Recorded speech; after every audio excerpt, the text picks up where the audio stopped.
capítulo 5. Daniel, capítulo 5. Voy a leer del versículo 1 hasta el 4. Daniel, capítulo 5, versículos 1 al 4. Dale otro. Otro. Daniel, capítulo 5, versículo 1 al 4. El rey Belsasar hizo un gran banquete a 1000 de sus príncipes, y en presencia de los 1000 bebía vino. Belsasar, con el gusto del vino, mandó que trajesen los vasos de oro y de plata que Nabucodonosor su padre había traído del templo de Jerusalén, para que bebiesen en ellos el rey y sus grandes, sus mujeres y sus concubinas. Entonces fueron traídos los vasos de oro que habían traído del templo de la casa de Dios, que estaba en Jerusalén, y bebieron en ellos el rey y sus príncipes, sus mujeres y sus concubinas. Bebieron vino y alabaron a los dioses de oro y de plata, de bronce, de hierro, de madera y de piedra. Vamos a orar. Amado Padre, gracias por esta oportunidad. Que tu Espíritu Santo, mi Dios, guíe mis palabras. Me permitas comunicar lo que es necesario para la edificación, para la salvación de todos los aquí presentes. Te lo pido, amado Padre, en Cristo Jesús. Amén. Todas las personas, hermano, tienen alguna noción de lo que la Biblia dice.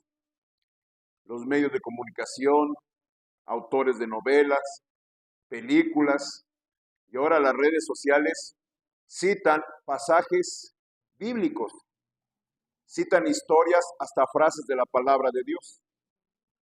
Todo el mundo tiene una idea de la palabra de Dios y de su mensaje. Tienen una idea del juicio de Dios sobre el pecado y tienen una noción de el perdón de pecados y de la redención que es en Cristo Jesús. Y Dios va a juzgar a los hombres en base a la revelación que ellos tengan de su palabra.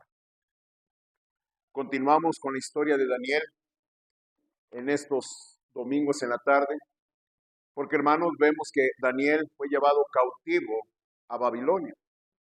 Y Daniel, junto con sus amigos, Dios los usó para enseñar y predicar la palabra de Dios. Dios, por la provisión de Dios, Daniel, por la provisión de Dios, estuvo en la corte del rey. Sirvió a 3 reyes. Sirvió a Nabucodonosor. Aquí vemos que, aunque no tenía un papel protagónico en la corte del rey Belsasar, pero ahí estaba presente. Después continuó con el rey Darío y permaneció hasta el rey Ciro de Persia. El punto aquí es que Dios colocó a estos jóvenes temerosos de Dios para que ellos, hermanos, le testificaran a los gobernantes en ese entonces de la ciudad más poderosa, militar, económica y políticamente, que era Babilonia. Y es un claro ejemplo a nosotros. Aunque ellos estaban cautivos, siempre aprovecharon la oportunidad de testificar y de enseñar la palabra de Dios. En esta historia, pues no es distinto. Usted sabe, este rey Belsasar hizo un gran banquete para 1000 de sus príncipes. Este rey Belsasar, hermano, se cree que era nieto del rey Nabucodonosor. El rey Nabucodonosor, después de 43 años de haber gobernado Babilonia, murió. Le sucedieron sus hijos. Y hermano, este rey Belsasar era hijo del rey Nabulido, no puedo pronunciarlo. Y el rey Nabulido salió a combatir contra los persas y Belsasar se quedó como un regente. Él no era el principal rey, sino que era uno que estaba en lugar del rey. Por eso, en el versículo 7, nos dice que el que le mostrara la interpretación de la escritura en la pared, lo iba a nombrar el tercer señor del reino. ¿Por qué? Porque él era el segundo. Y el primero, que era su padre el rey, pues no estaba presente. ¿Estamos entendiendo el contexto?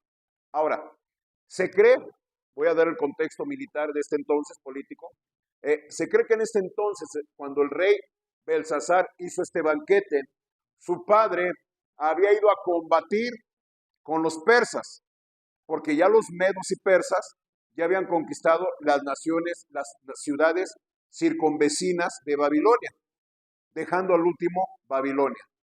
Y para este entonces, Babilonia la tenían sitiada. ¿Sí sabe lo que es un sitio, hermanos? Un sitio militar es que el ejército enemigo rodea la ciudad, hermano, cerrando toda entrada, toda salida, para evitar, hermano, que pueda llegar ayuda del exterior y también que puedan llegar provisiones como alimentos y víveres. Esto con la intención de debilitar a la ciudad sitiada. Pues se creía, hermano, que ya para este entonces la ciudad de Babilonia estaba sitiada por los medos y los persas. Por eso, hermano, es algo insolente e imprudente de este rey viendo la ciudad sitiada, ellos comenzaran a emborracharse, a tener una pachanga. Hermano, pero es comprensible porque ellos estaban confiados, hermano, de la fortaleza y hermano de lo inexpugnable que era para ese entonces Babilonia. Babilonia en ese entonces, hermano, contaba con una muralla alrededor de 27 kilómetros. Estas murallas tenían 28 metros de alto por 7 metros de ancho. Ese era, hermano, con la que la ciudad estaba protegida. Además, hermano, contaba con 100 puertas de bronce. Y también, hermano, con una muralla interior. ¿Qué es muralla interior?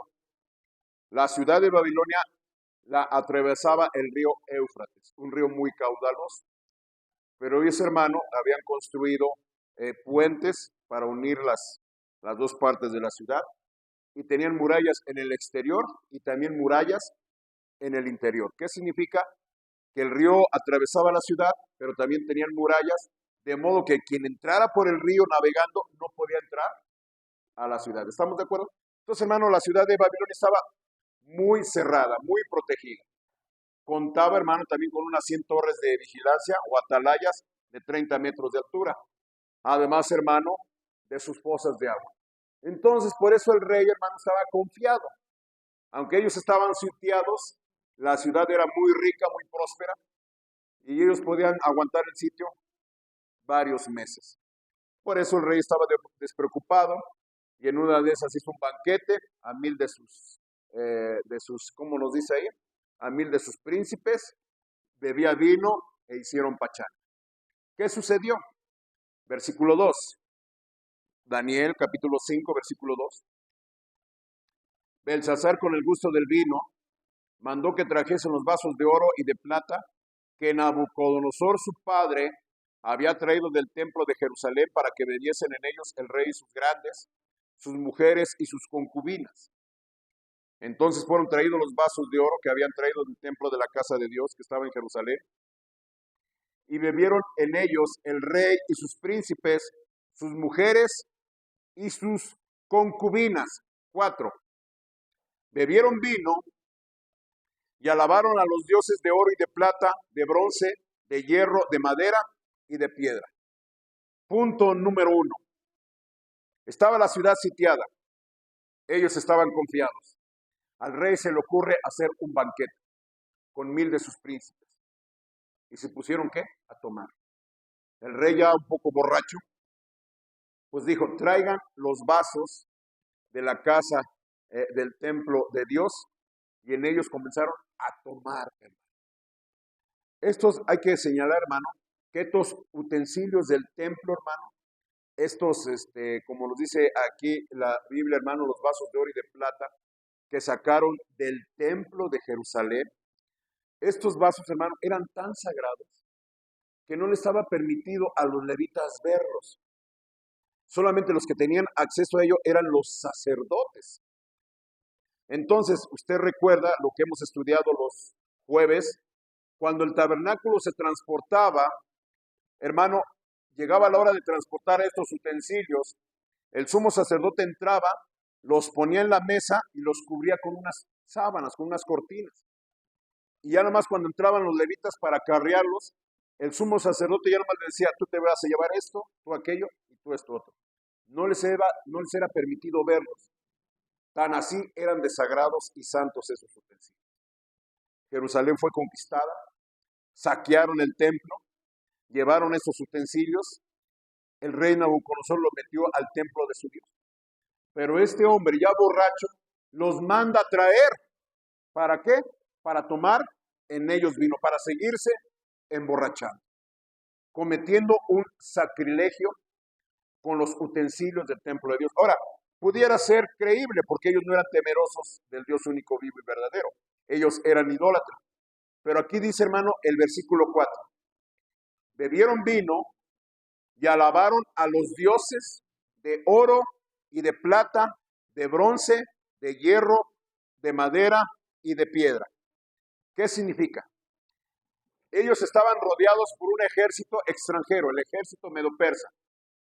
Pero hermano, en la antigüedad ellos tenían la creencia que cada región, cada país tenía sus dioses. ¿Me está siguiendo? Aún en nuestros tiempos, ¿verdad? Tienen el santo patrono de tal ciudad. ¿Me está siguiendo? ¿Cuál es el santo patrono según los católicos de aquí de Chaco? Dígame. Santiago Apóstol, ¿verdad? Santiago Apóstol, ¿verdad? Y la santa patrona de todos los mexicanos, ¿quién es? La Virgen de Guadalupe, ¿verdad? Y así si nos vamos, la Lupita. Y así como vamos, cada región, cada ciudad tiene su santo, ¿verdad? Allá donde yo vivía en Chimalhuacán, pues estaba San Pablo, San Pedro, San Juan, San Lorenzo, el Señor de la Cueva, bueno, Santa María Nativitas, el Sagrado. Cada pueblito tiene su santo, su Dios. Hermano, esa creencia viene desde ese entonces.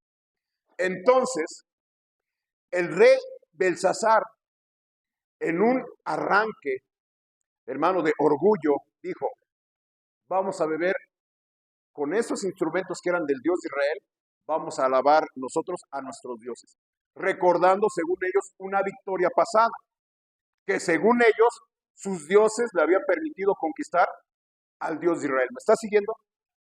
Ellos estaban engañados, ese es el problema con los idólatras, que le atribuyen a su Dios, a su santo, a su imagen, ciertos milagros, cierto poder. Cuando vemos, hermano, que Dios permitió que Babilonia conquistara Jerusalén, porque Dios estaba juzgando a Jerusalén. No porque los dioses de Babilonia, que no son dioses, tuvieran poder, sino que Dios estaba juzgando a Jerusalén por su propio pecado. ¿Estamos de acuerdo? Pero ellos, en lo envanecido de su mente, le estaban dando honra y gloria a su Dios. Entonces, al ver que la ciudad estaba rodeada por un ejército medo-persa, ellos dijeron, vamos a recordar, nuestros dioses son poderosos. Nos dieron la victoria sobre Jerusalén, sobre su Dios, pues también Dios nos va a dar la victoria sobre los persas. ¿Y qué hicieron? Agarraron los utensilios sagrados de Dios y comenzaron a tomar en ellos. Punto número 1. Nada bueno sale de practicar el pecado. El pecado es sumamente pecaminoso y usted sabe la paga del pecado es ¿qué? Muerte. Aún como creyentes, aún como cristianos, aunque somos salvos, hermano, aún así, hermano, Dios condena el pecado. Y si alguien practica pecado, hermano, nada bueno puede salir de él. Digo esto, hermanos, porque a veces nos justificamos diciendo una mentira. ¿Y qué decimos? Que una mentira es una mentira ¿qué? Una mentira piadosa, una mentirilla blanca. Al menos para justificar algo, ¿no? Sí me está siguiendo, ¿no? Supongamos, ¿verdad? Es una suposición. No vaya a ser que vaya a estar pasando, ¿verdad? Ay, pastor. Supongamos aquí en la iglesia tenemos el recibo de la luz, ¿no? Y venga el de la comisión de luz, ¿verdad? Que nos pregunten, porque a veces sucede, ¿verdad? ¿Cuántos aparatos tienen? No, pues nomás tenemos pues un poquito. No, mire, pase. Escondo todo, escondo los proyectores, el sonido, no dejo que entre a la cocina, que vea el microondas, la parrilla y el refrigerador. ¿Sí me está escuchando? No, pues pásele, mire, pues nomás tengo, pues quién sabe por qué llegó caro el recibo, ¿verdad? Nomás tengo esos poquitos, y son de los que, como decía uno allá en mi pueblo, son de los ahorrativos. Digo, no, pues estoy echando una mentira blanca, pues porque no tenemos tanto dinero para pagar, además en la casa de Dios. ¿Qué estoy diciendo? Una mentira, ¿sí?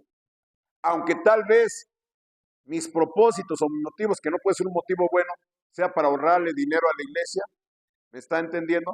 Pero estoy cometiendo ¿qué? Un pecado. Y nada bueno va a salir del pecado. Se llega a enterar ese técnico de la Comisión Federal de Luz Me dice, ¿me deja pasar a su baño? Sí, pásele. Y va viendo el microondas, va viendo la parrilla, el refri. ¿Sí me está escuchando? Por ahí el proyector, esos jalan mucha luz. ¿Qué va a decir? No, pues usted ya me está mintiendo. Ahora le vamos a poner una multa bien merecida. ¿Por qué? Porque nada bueno puede salir del pecado. Aunque hermano digamos que son propósitos buenos, que son propósitos para Dios. Recuerdo un pastor que da un testimonio de que un miembro de su iglesia, y no por lo que habíamos platicado en la tarde, un miembro de su iglesia se quería ir a Estados Unidos. Y le pregunta al pastor, bueno, vamos a empezar. ¿Crees que es la voluntad de Dios? No, pues sí. Bueno, ¿cómo te vas a ir? Pues ya un coyote me va a pasar por el río Bravo. Entonces pensaba pasar a Estados Unidos ilegal. Y la pregunta, ¿y tú crees que esa es la voluntad de Dios? Que tú vayas a Estados Unidos ilegalmente. ¿Y usted qué cree? Pues que no. Después él da testimonio que allá se enfermó, vino, contagió a su esposa y murieron los dos y quedaron el hijo huérfano. ¿Por qué, hermanos? Porque nada bueno sale del pecado. Este rey, ya suficiente con que era idólatra, se emborracha y en su borrachera quiere tomar vino en los instrumentos sagrados de Dios, que él sabía que eran del Dios de Israel, pero aún así quiso burlarse del Dios de Israel, atribuyéndole poder a su Dios.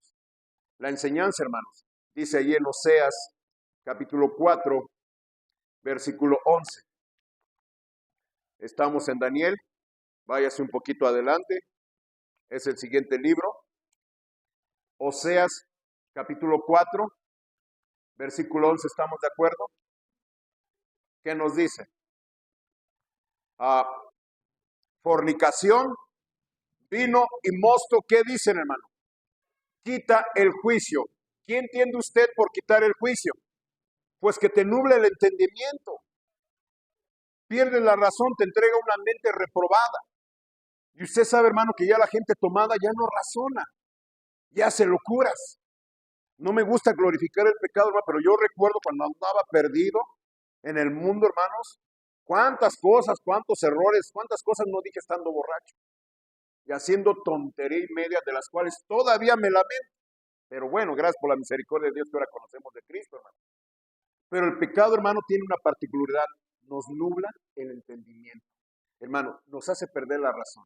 Vino, fornicación, vino y mosto. Hablamos de otro pecado, hermanos, vea Proverbios, capítulo 6. Proverbios, capítulo 6. ¿Estamos ahí? 6:32.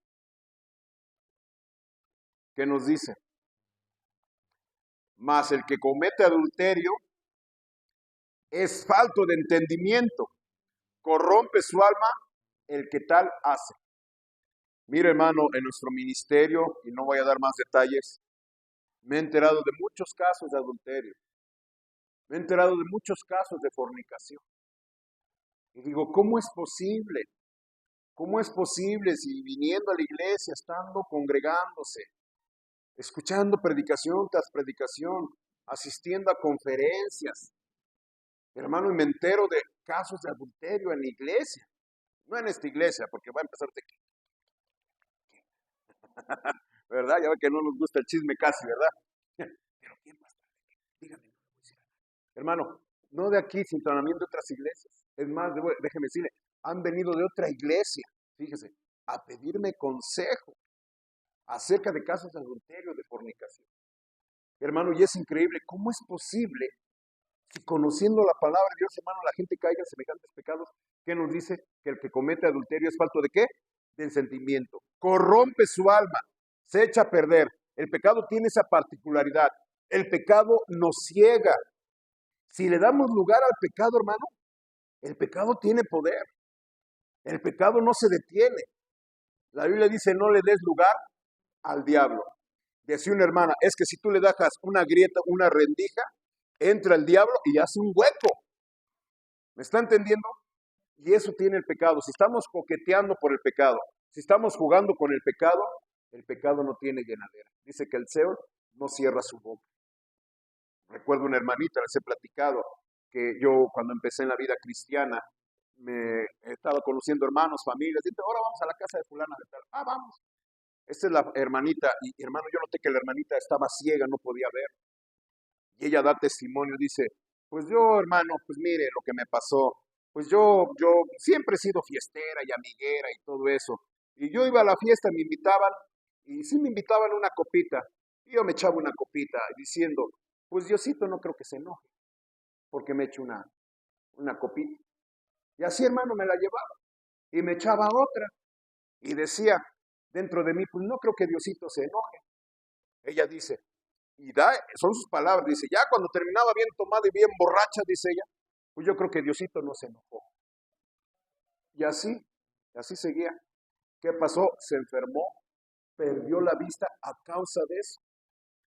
El alcohol complicó ciertas enfermedades y perdió la vista. El punto cuál es, que el pecado, hermano, si le das lugar al pecado, a veces te niega, se te nubla tu pensamiento y dices, pues no pasa nada. Y hermano, es lo que pasó con este rey, ya emborrachándose, pues dijo, pues trágame los utensilios de la casa del Dios de Israel. Si nuestros dioses vencieron a ese Dios, también puede vencer a los de Media y de Persia. Y aquí, hermano, le estaban atribuyendo poder a su Dios. Cuando usted y yo sabemos que los ídolos de las naciones son vanidad. ¿Qué significa que son? Nada. Entonces, hermano, cualquier pecado que uno practique y que uno diga, pues no pasa nada, yo ya soy salvo, Diosito es bueno, pues, como dicen ahí, es como quitarle el pelo a un gato, no va a pasar nada. Pero hermano, no ande jugueteando con el pecado. Yo siempre me acuerdo del caso de Sansón, recordamos a Sansón, le gustaban las filisteas a Sansón. Lea la historia, le gustaban las filisteas, cuando sus padres le habían dicho, no hay mujeres en nuestro pueblo, ¿para qué vas con las extranjeras? Y anduvo con uno y con otra hasta que se topó con Dalila. Y Dalila ahí la están sobornando para que le descubra el secreto.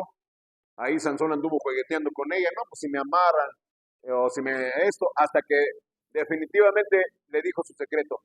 Nunca se me ha cortado el pelo. Si me lo cortan, voy a ser como cualquier hombre. Dalila lo duerme, le corta el pelo. Sansón, los filisteos sobre ti. Y la Biblia dice que Sansón pensaba que se iba a librar como las otras veces, pero no sabía que ya Jehová se había apartado de él. Eso es lo que pasa por andar jugando con el pecado. El pecado, hermano, nos hace perder la razón. Y a veces nos olvidamos que Dios es bueno y justo, pero que también Dios es fuego consumidor. Y nunca nada bueno va a salir del pecado. Aunque lo haga por motivos piadosos. Pero pecado es ¿qué? Pecado. Y va a traer sus consecuencias. El segundo punto, versículo 4 de nuestra historia, Daniel capítulo 5, versículo 4.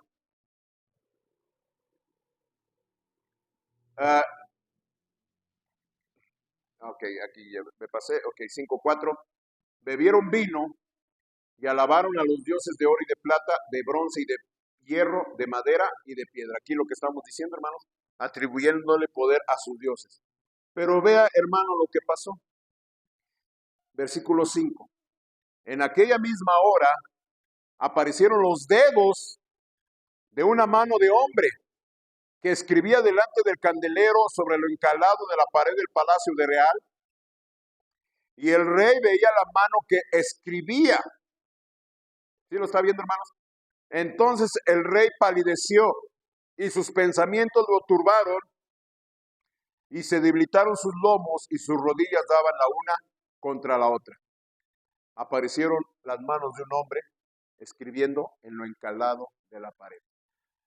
Se encontró, los antropólogos, arqueólogos, encontraron un salón de la corte de Babilonia que era aproximadamente de 17 metros, no sé si de aquí a allá sean 17 metros aproximadamente, por 51 metros, donde se cree, hermano, que ahí se hacían los banquetes reales, donde se cree que ahí se pudo haber celebrado esta fiesta. Hermano, cabían 1000 personas.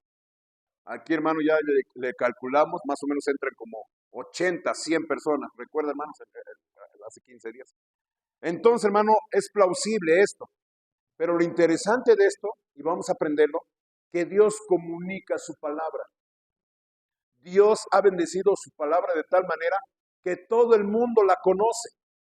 Aquí vemos, hermano, que Dios usó un método inusual para dar a conocer su palabra al rey Belsasar. ¿Cómo?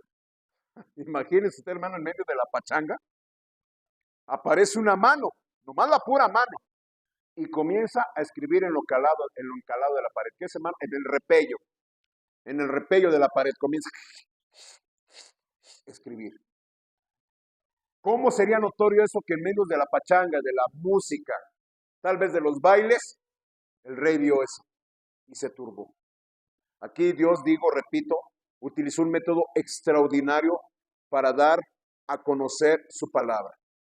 Veamos, hermano, en Romanos, capítulo 10, versículo 17.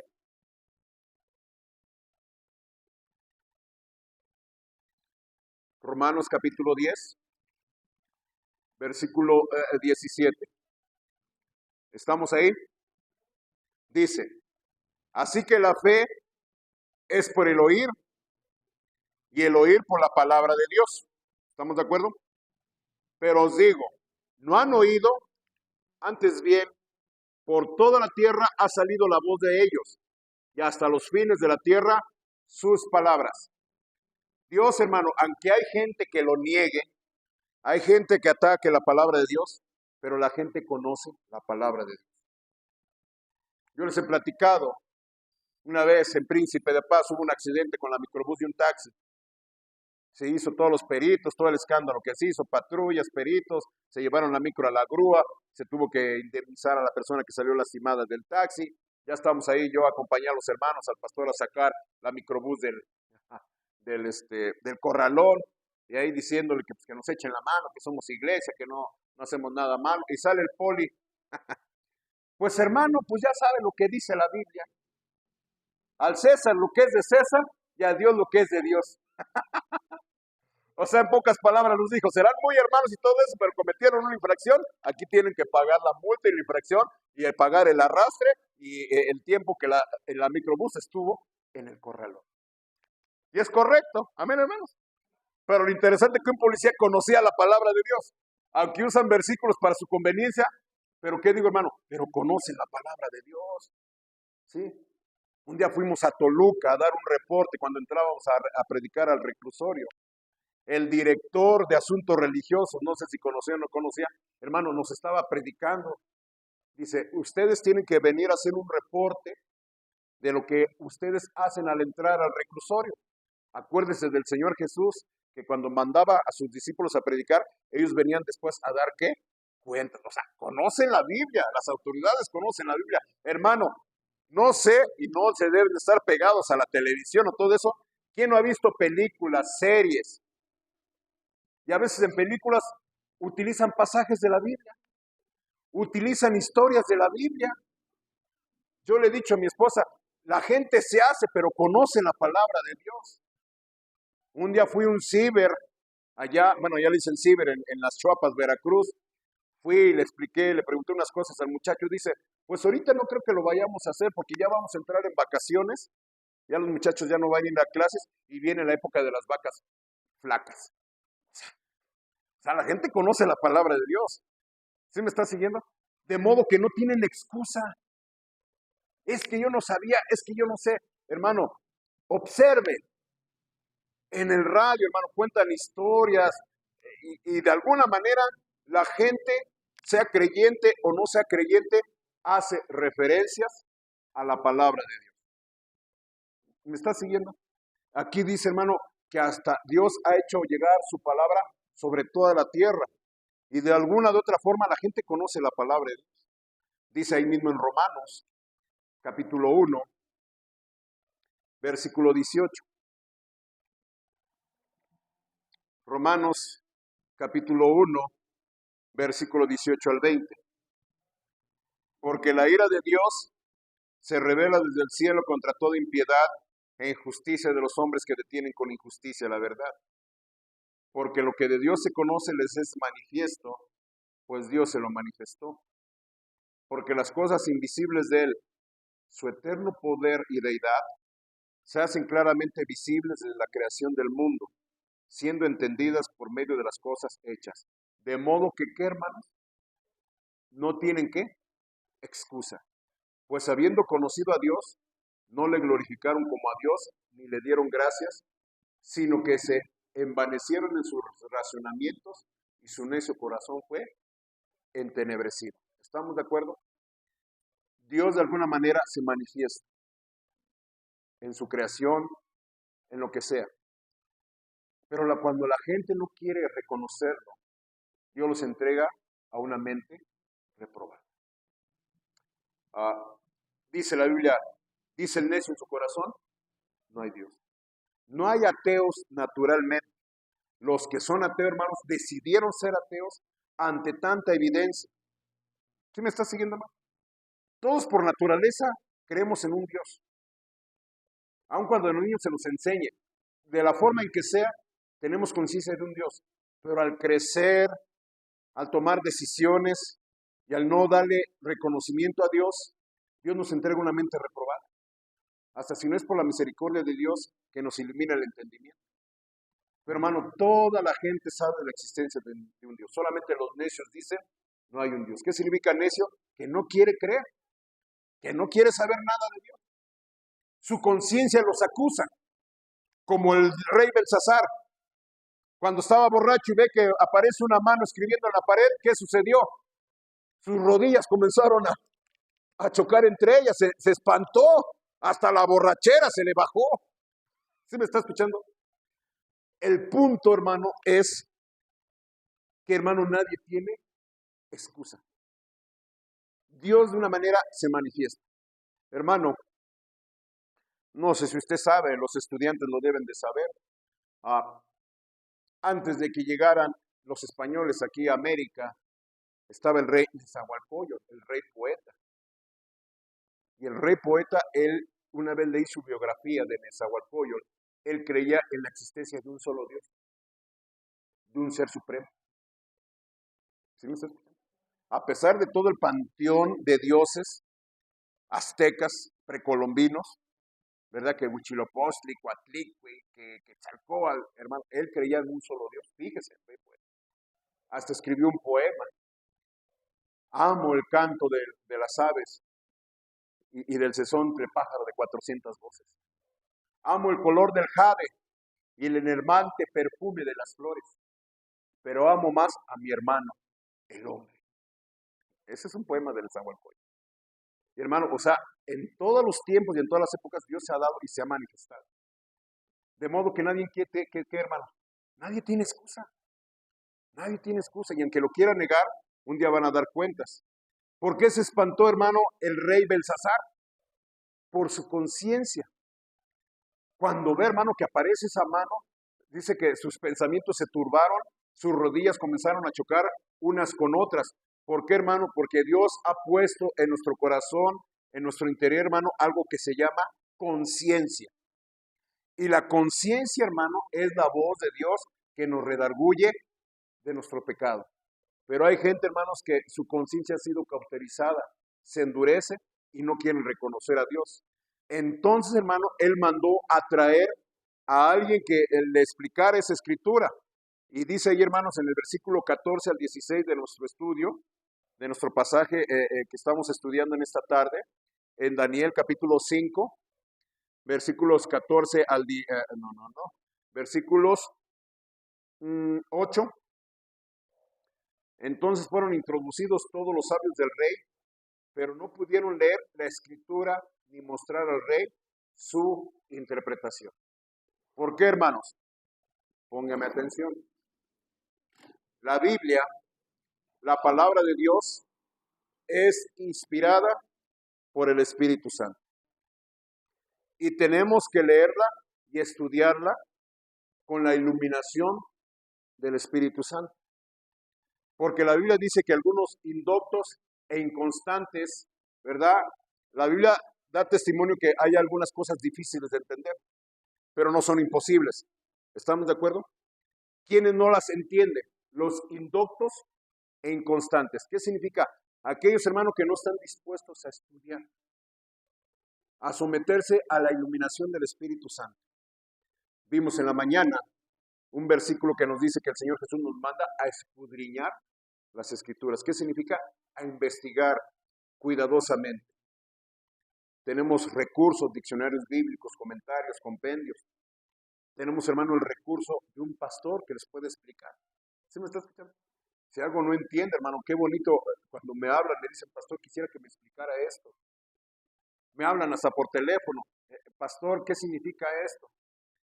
Es más, hay gente que yo conocí en el trabajo cuando andaba en seguridad privada, que todavía ya después que había renunciado y pasó meses, todavía me hablaban. Oiga, jefe, quisiera preguntarle por qué la Biblia dice esto, aquello y el otro. Dije, qué bueno, es gente que quiere saber. Porque si la Biblia, hermano, es clara, todo el mundo la puede entender, pero hay algunas cosas difíciles de entender y tenemos que estudiarla bajo la iluminación del Espíritu Santo. Porque, hermano, no ha visto y no sucede que hay gente que malinterpreta la Biblia y no ha conocido gente que hasta está loca por leer la Biblia. Yo ganando almas me he topado gente que malinterpreta la Biblia. Y usted los escucha y dice, no, ese está bien tocado. Ahora sí que a él sí le hizo este efecto que dice la Biblia, las muchas letras lo volvieron loco. Dice Primera de Corintios, capítulo 2, y aquí una recomendación, aquí una exhortación. Primera de Corintios, capítulo 2, versículos 14 al 16. Pero el hombre natural no percibe las cosas que son del Espíritu de Dios. Porque para él, ¿qué, hermanos? Son locura y no las puede entender. ¿Por qué? Porque se han de discernir espiritualmente. En cambio, el espiritual juzga todas las cosas, pero él no es juzgado de nadie. Porque ¿quién conoció la mente del Señor? ¿Quién le instruirá? Mas nosotros tenemos la mente de Cristo. Escuche, hermano, con atención. El único mensaje que los incrédulos están capacitados para entender es el mensaje de salvación, el plan de salvación. Si usted le va a hablar a una persona que no asiste a una iglesia, que no lee su Biblia, que usted sabe que está perdido, que no sabe a dónde ir su alma cuando muera, el único mensaje que puede entender y que usted le debe comunicar a esa persona es el plan de salvación. Que somos pecadores, que merecemos un castigo, pero que las buenas noticias es que Cristo murió para salvarnos de nuestros pecados y todo aquel que confiesa a Cristo como Señor y Salvador tiene la salvación de su alma y la vida eterna. Amén, hermano. Pero si usted le comienza a platicar otras cosas, en lugar, hermano, de ganar para Cristo, ¿qué va a suceder? Lo va a confundir. ¿Me está entendiendo? Porque deben hacer espiritualmente para que comprenda toda la palabra de Dios. Es más, le voy a decir, todavía habemos algunos que después de tantos años, hay cosas que no entendemos, ¿o sí? ¿O lo entiende usted todo? Hermano, mi esposa luego dice, es que ¿por qué tanto lees? Digo, pues es que es mi trabajo, es mi trabajo. Leo la Biblia por tres razones. Yo leo la Biblia porque necesito alimentarme de la palabra de Dios para vivir como Dios quiere que viva. Leo la Biblia porque las palabras de Dios son espíritu y vida y yo quiero ser lleno del Espíritu Santo. Y la tercera razón es que yo predico la palabra de Dios y predicar la palabra es mi trabajo. Entonces, ¿qué tengo que hacer? Tengo que conocerla. Tengo que estudiarla. ¿Para qué? Para poderla enseñar y explicar. Y aún así, hermano, déjeme decirle, después de que estudié en un colegio bíblico y después de que gradué, hermanos, en el 2007, todavía sigo estudiando. Y todavía sigo aprendiendo cosas nuevas. Y todavía hay cosas que todavía no las entiendo. Entonces, hermano, ¿usted cree que algún incrédulo lo va a entender? ¿Qué va a decir el incrédulo que usted le hable del diezmo? ¿Qué va a decir? ¿Qué dicen los incrédulos acerca del diezmo? Ay, nomás quieren hacer dinero con uno, quieren hacer negocio. Nomás están manteniendo al pastor. Ya ve cómo está bien gordo, hasta enfermo está. De tanto comer. ¿Sí me está escuchando? ¿A poco no es lo que le dicen todos los incrédulos? Pero usted y yo sabemos que Dios ha diseñado esa forma de financiar la iglesia. ¿Sí me está escuchando? Que es la forma en que Dios obtiene recursos a través de su propio pueblo para que la obra de Dios camine. Dios no necesita el dinero, pero la obra de Dios sí necesita el dinero. Usted y yo lo entendemos, ¿a poco no? Por la palabra de Dios, pero la gente no lo va a entender. Entonces fue lo que sucedió con los sabios idólatras e incrédulos de Babilonia. No pudieron interpretar la escritura porque era revelación divina. ¿Quién la pudo interpretar? Daniel. Veamos, hermano, en nuestro estudio, Daniel capítulo 5. Así que, hermano, que si usted se pone a discutir con un incrédulo de temas de la Biblia, hermano, el primer tema y lo primero que usted tiene que hablar con esa persona es si es o no es salvo. ¿Sí me está escuchando? Una vez llegaba uno que tenía visiones, allá Príncipe de Paz les he platicado, ¿verdad? Y llegaba, se veía que era ermitaño, ¿verdad? O ermitaño, llegaba, pues no llegaba tan limpio que digamos, hasta barbón llegaba, barbón con un palo y como con 5, 6, 10 perros a la iglesia. Llegaba y a media predicación siempre me sacaba. Hermano José, venga, acabo de recibir una visión, acabo de recibir una revelación. Y siempre me decía que veía ángeles, que no quería, Dios que no quería que hubiera perros en la iglesia, cuando traía sus perros. Y un día me saca y me dice, hermano, yo tuve una visión acerca de usted. Dios me ha mostrado que usted va a ser misionero a Panamá. Yo dije, entre mí, yo no tengo pensado ir a Panamá. No sé todavía, hermano, pero no creo que vaya a Panamá. Ya han pasado casi 20 años de eso. Yo dije, se me hace que está medio acá, ¿verdad? Medio tocado. ¿Para qué le explico? Mejor le voy a hacer la pregunta. Oiga, ¿usted está seguro cuando muera su alma va a ir al cielo, al infierno, o no lo sabe? Porque hay gente que viene a la iglesia y no son salvos. Hermano, que se enoja. Ya le dije, entienda, que hermano me comenzó a gritar ahí en el patio de iglesia. Otro poco yo pensé que me iba a pegar. Hermano, ¿qué sucede? Que no son salvos y no pueden entender la palabra de Dios. Así, hermano, cuando usted se ponga a hablar con otra persona y ve que comienza a sacar un tema y otro tema, hágale la pregunta. ¿Tú estás seguro cuando mueras que vas a ir al cielo con Dios? No, que sí. ¿Por qué? Y en base a su respuesta, usted se va a dar cuenta si es o no es salvo.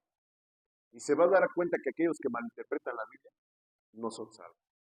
Porque la Biblia es un libro espiritual que se tiene que discernir espiritualmente bajo la dirección del Espíritu Santo. Fue lo que sucedió con Daniel.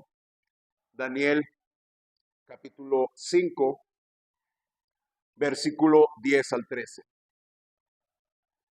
La reina, por las palabras del rey y sus príncipes, entró a la sala del banquete y dijo, Rey, vive para siempre, no se turben tus pensamientos ni palidezca tu rostro. En tu reino hay un hombre en el cual mora el espíritu de los dioses santos. Y en los días de tu padre se halló en él luz e inteligencia y sabiduría, como sabiduría de los dioses, al que rey Nabucodonosor tu padre, oh rey, constituyó jefe de todos los magos, astrólogos, caldeos y adivinos. Por cuanto fue hallado en él mayor espíritu y ciencia y entendimiento para interpretar sueños y descifrar enigmas y resolver dudas. Esto es en Daniel, el cual el rey puso por nombre Belsasar. Llámese pues ahora a Daniel y él te dará la interpretación. Entonces Daniel fue traído delante del rey y dijo al rey a Daniel, ¿eres tú aquel Daniel de los hijos de la cautividad de Judá que mi padre trajo de Judea? Y todos sabemos quién es Daniel. Amén, hermano. Él pudo dar la interpretación. Y hermano, este es el papel del creyente en medio de una generación incrédula y perversa. Enseñarles la palabra de Dios. ¿Me está entendiendo? Usted y yo tenemos una responsabilidad. Enseñar la palabra de Dios. Hay gente que tiene dudas. Hay gente que tiene inquietudes. ¿Quién de ustedes no la gente lo ha parado y le ha hecho preguntas? A mí me ha tocado, hermano, no, yo creo que a ustedes. Gente que no va a la iglesia, pero como sea van y se acercan a usted. Hermano, me han pedido que vaya a orar por personas. Había una muchacha, hermanos, que yo le testifiqué. Le hablé de Cristo, hermano, pero tenía problemas mentales y de tiempo en tiempo se desmayaba. Me fueron a pedir que fuera a orar por esta persona. Hermano, ayúdenos, ore por esta persona. Mientras estaba orando por esta persona se desmayó. Hermano, y aún así me seguían buscando. Gente que decía que le hacían trabajos de hechicería. Hermano, sea como sea, nuestra labor es hablar y predicar y dar testimonio de Cristo. Dice el Salmo 4, no vaya ahí, dice, muchos son los que dicen, ¿quién nos mostrará el bien? Daniel pues le dio la interpretación, él pudo leer el mensaje y el mensaje era un juicio de parte de Dios. Versículo 24. Entonces de su presencia fue enviada la mano que trazó esta escritura, y la escritura que trazó es Mene, Mene, Tekel, Uparsin. Esta es la interpretación del asunto. Mene, contó Dios tu reino y te ha puesto fin. Tekel, pesado has sido en balanza y fuiste hallado falto. Pérez, no Pérez Hernández, ¿no? Pérez, tu reino ha sido roto y dado a los medos y a los persas. ¿Qué significa? Que su reino fue contado, le faltó, su reino fue pesado, no dio la medida y el reino fue dividido. Hermano, hermana, Dios le dio la interpretación a Daniel, Daniel se la dio al rey. Hermano, le dio un juicio. ¿Qué significa? Que Dios le ha dado fin a su reino y se lo va a entregar a los medos y a los persas. Ese era el mensaje. Porque dice, tu padre Nabucodonosor, y lo predicamos la semana pasada, recuerdan, Nabucodonosor fue humillado, hermano, perdió la razón y él se sentía animal y comía hierba como los bueyes. Y la Biblia nos dice, hermanos, que se hizo como las bestias, como los burros, aquí dice en el versículo 21. Hasta que él, la razón le fue devuelta y reconoció que el Altísimo Dios tiene dominio sobre el reino de los hombres y se lo da a quien él le parece. Y todos, hermanos, en el reino de Babilonia se han de haber dado cuenta de esta situación del rey, porque estuvo así 7 años. Y le dice, y ni tú viendo esto, te humillaste delante de Dios. Por eso Dios te envía un juicio. Tu reino ha sido contado y no diste la medida. Ha sido pesado y no diste el ancho. Así que tu reino va a ser dividido, va a ser entregado a los medos y a los persas. Y ni aún así, hermano, ni aún así el rey Belsasar se arrepintió. Dice el versículo 30, por favor. La misma noche fue muerto Belsasar, rey de los caldeos. Y Darío de Media tomó el reino siendo de 62 años. ¿Cómo era posible, hermano? Si una hora antes estaban haciendo pachanga. Tan seguros estaban que nadie iba a entrar a la Gran Babilonia, con su muralla de 27 kilómetros, de 28 metros de ancho por 28 metros de altura con 7 metros de ancho, con 100 puertas de bronce, rodeada por fosas de agua, porque el río Éufrates la atravesaba y habían creado canales, hermano, así que la ciudad era inexpugnable. ¿Cómo es posible que esa misma noche sucedió? Herodoto, un antiguo historiador griego, cuenta que los ejércitos persas, ellos desviaron la corriente del río Éufrates. Río arriba, construyeron, escarbaron, desviaron el río Éufrates a un pantano. Entonces, hermano, la corriente de agua del río hacia la ciudad se cortó y ¿qué sucedió? Bajó el nivel del agua, se secó. Y en la noche en que todos estaban enfiestados e inexplicablemente las puertas estaban abiertas. ¿Quién sabe por qué? A lo mejor los soldados también quisieron irse de fiesta y dejaron la puerta abierta. Pues no pasa nada.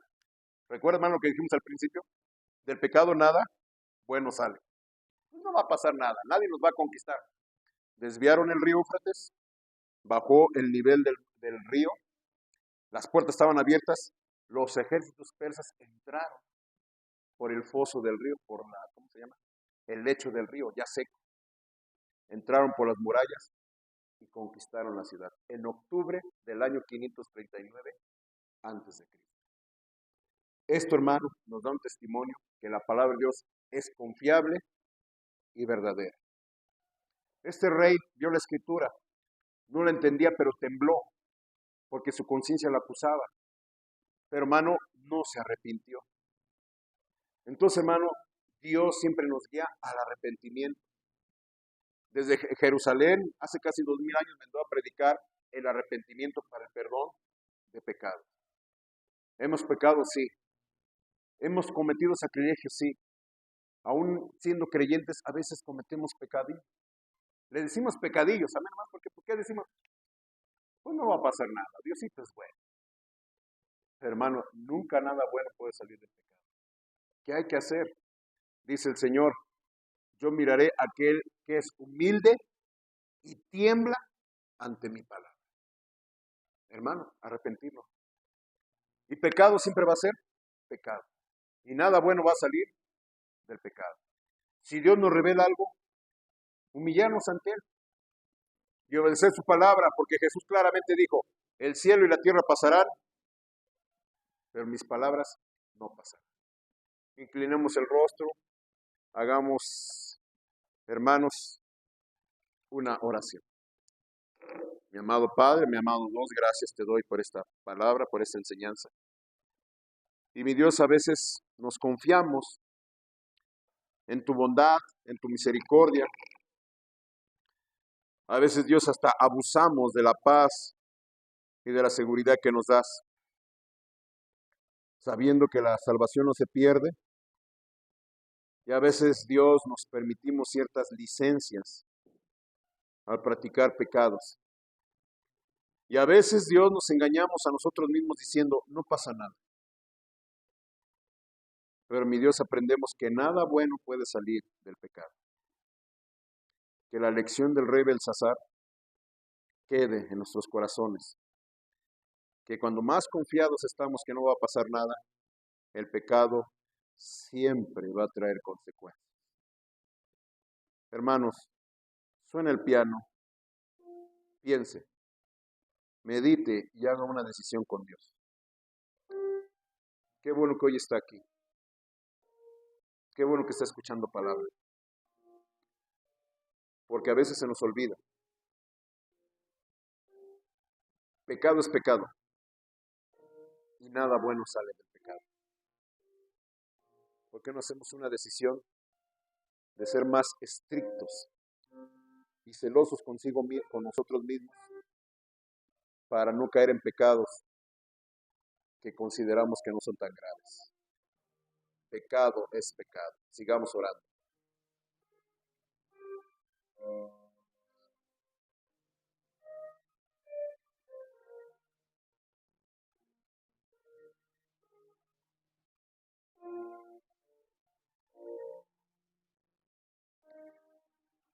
Dios Padre, gracias por este mensaje, por esta palabra.